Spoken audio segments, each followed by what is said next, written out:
દિવ્ય ભાસ્કરના morning news બુલેટિનમાં આપનું સ્વાગત છે. હું છું ધ્રુવી. ફટાફટ નજર કરીએ 7 મોટા સમાચાર પર. ગુજરાત પર એક સિસ્ટમ સક્રિય હોવાના કારણે આગામી 4 દિવસ મેઘરાજા બેટિંગ કરશે, જેથી આજે ઉત્તર દક્ષિણ ગુજરાતમાં ગાજવીજ સાથે ભારે વરસાદ પડશે. માળવદરના સમીકા ગામમાં સરકારી જમીન પર લાખોના ખર્ચે બાંધકામ કરી દેવાયું, પરંતુ આ બાંધકામ કોણે કર્યું એની કોઈને ખબર જ નથી.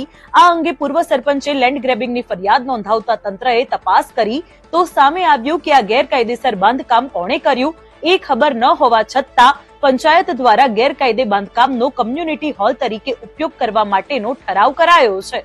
અંતે આ વિવાદિત બાંધકામને તોડી પડાયું અને ફરજમાં બેદરકારી દાખવનાર તલાટી મંત્રીને સસ્પેન્ડ કરી દેવાયા છે. સુરતમાં સાયબર સેલે ગેરકાયદે ચાલતા કોલ સેન્ટરનો પર્દાફાશ કર્યો. આરોપીઓ લર્ન એન્ડ અર્નના નામે કોલ સેન્ટર ચલાવી જોબ પોર્ટલ પરથી નોકરી શોધી રહેલા વ્યક્તિઓના ડેટા મેળવી લોકોને વર્ક ફ્રોમ હોમ દ્વારા પૈસા કમાવવાની લાલચ આપી તેમની પાસેથી પૈસા પડાવતા હતા. હાલ પોલીસે 10 લોકોની ધરપકડ કરી છે, જ્યારે 3 ને વોન્ટેડ. આખો વિડિયો જોવા માટે ડાઉનલોડ કરો દિવ્ય ભાસ્કર એપ.